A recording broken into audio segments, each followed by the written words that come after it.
Hello, my name is Daylene, and I've been a Duke statistics professor for more than 20 years. I would like to share with you an idea first put forth by H.G. Wells in 1903 and paraphrased by Samuel Wilkes in 1951. It goes like this. Statistical thinking will one day be as necessary for efficient citizenship as the ability to read and write. Well, viewers, that day is here. In today's information age, you have data at your fingertips in a way no other generation has experienced. In this course, we will teach you how to understand the statistics you see from breakfast to bedtime, the statistics embedded on your cereal box, in the development and advertising of the products you buy, in your physician's decisions about your health care, on the websites you surf, and in the sports TV and videos you watch for entertainment. By the end of this course, you'll understand these statistics and be able to summarize your own data using statistical software. The course has 3 video components: core principles, pedagogy tips, and statistical software. In the core principle video, I'll be using a light board to cover basic statistical concepts. In part 1, I'll cover basic descriptive statistics, that is, how to describe a set of data using graphics and number summaries. In later courses, we'll cover probability and inferential statistics. Now I'll turn it over to Kate and Mao to tell you about the pedagogy videos.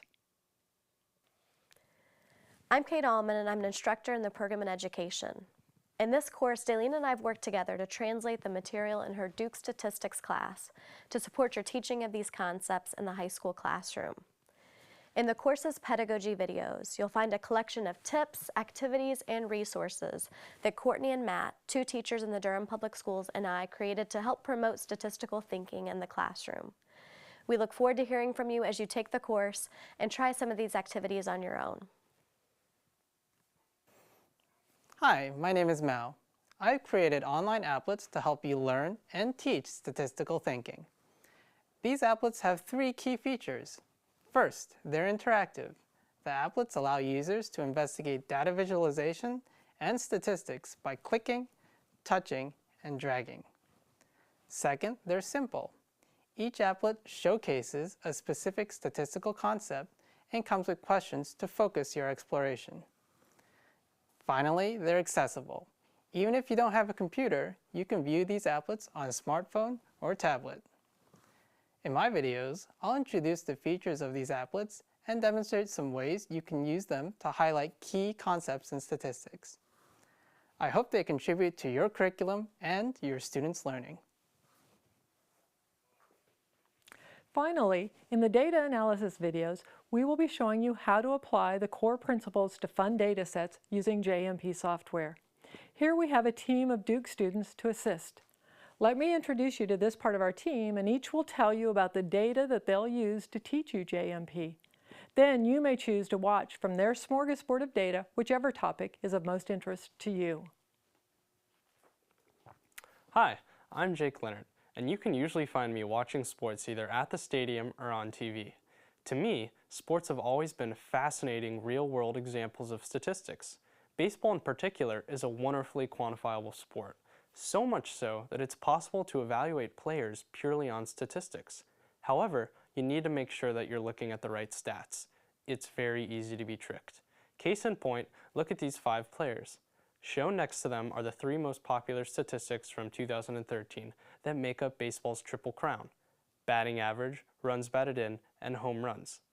Which one of these players do you think was the most valuable?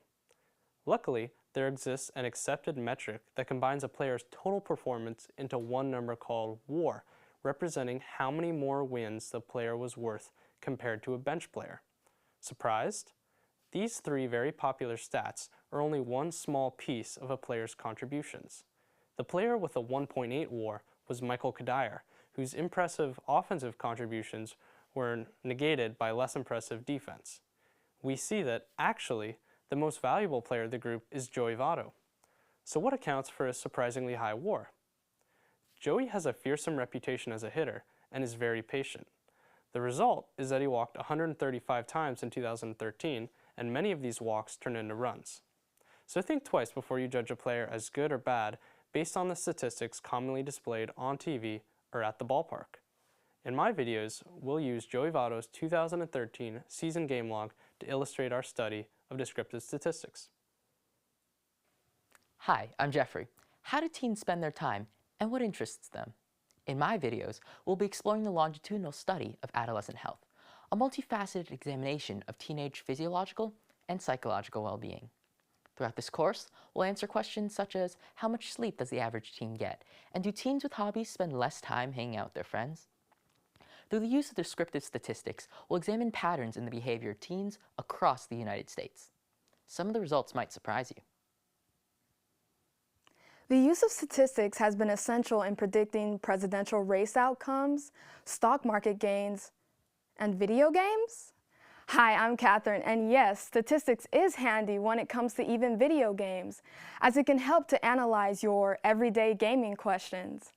In my videos, we will use top-selling video game data to answer questions such as, on which gaming system are the highest rating games played? And is the content rating of a game associated with its cost? Curious? Then join me in exploring the statistics of top-selling video games. Hello, I'm John. I like music as well as the people in the industry, and I'm all in favor of policies that support these wonderful musicians. But how are these musicians supported by policies, say, copyright law? Well, there's an interesting and well-known study from Peter DeCola that approaches this question. Using statistical observation, DeCola was able to suggest that the effect of piracy on copyright music varies among genres, and in some case might even benefit the musicians in question. The music industry is full of these questions that can be examined through statistical approaches. What is the relationship between numbers of album copies sold and their genre? Their affiliation to movies or TV shows, their release dates, or their lengths? Well, in my videos, I'll explore these questions with a dataset on high-flying music single albums. Hope you enjoy the ride. Hi, I'm Ella. The media today is filled with celebrities. From actors to athletes to reality stars and models, we hear about their extravagant lives and millions of dollars. In my videos, I examine a data set of the Forbes Top 100 Most Powerful Celebrities. We will look at questions such as, what is the relationship between gender and earnings among these celebrities? We will also look at the relationship between public and private education and income, as well as how age, marital status, and other characteristics differ across these groups. We can examine these questions and more using statistical analysis. Analyzing and interpreting data will allow you to better filter the fact from the fiction you encounter in your daily life.